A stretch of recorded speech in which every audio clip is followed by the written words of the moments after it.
एक बच्चे को आम का पेड़ बहुत पसंद था। जब भी उसे फुर्सत मिलती वो उस पेड़ के पास पहुंच जाता, पेड़ के ऊपर चढ़ता, आम खाता, खेलता और थक जाने पर उसी की छाया में सो जाता।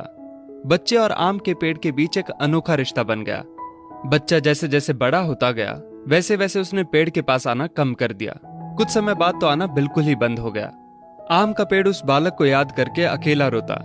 एक दिन अचानक पेड़ ने उस बच्चे को अपनी तरफ आते देखा और पास आने पर कहा, तू कहाँ चला गया था?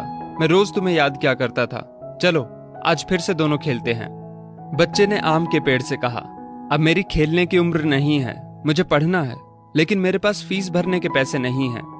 पेड़ ने कहा, तू मेरे आम लेकर बाजार में बेच दे, इससे जो पैसे मिलेंगे उससे अपनी फीस भर देना। बच्चे ने आम के पेड़ से सारे आम तोड़ लिए और उन सब आमों को लेकर वहां से चला गया। उसके बाद वो फिर कभी दिखाई नहीं दिया। आम का पेड़ हर पल उसकी राह देखता रहता। एक दिन वो फिर आया और कहने लगा, अब मुझे नौकरी मिल गई है, मेरी शादी हो चुकी है, मुझे मेरा अपना घर बनाना है, लेकिन इसके लिए मेरे पास अब पैसे नहीं हैं। आम के पेड़ ने कहा, तू मेरी सभी डालियों को काट कर ले जा, उससे अपना घर बना ले। उस जवान लड़के ने पेड़ की सभी डालियां काट ली और लेकर चला गया। आम के पेड़ के पास अब कुछ नहीं था, वो बिल्कुल बंजर हो गया था, कोई उसे देखता भी नहीं था। पेड़ ने भी अब उम्मीद छोड़ दी थी कि वो लड़का उसके पास फिर आएगा।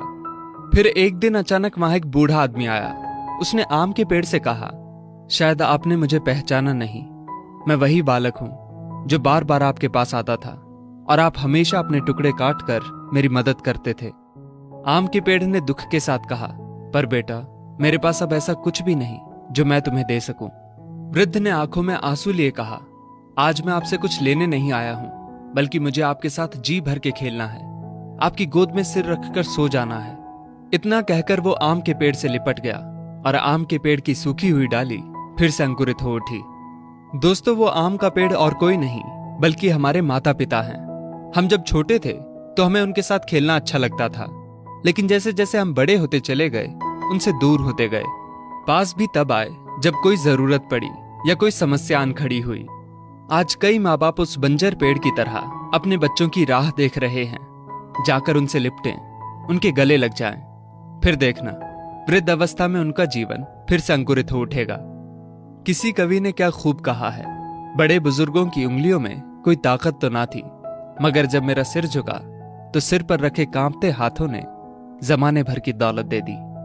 दोस्तों, इस वीडियो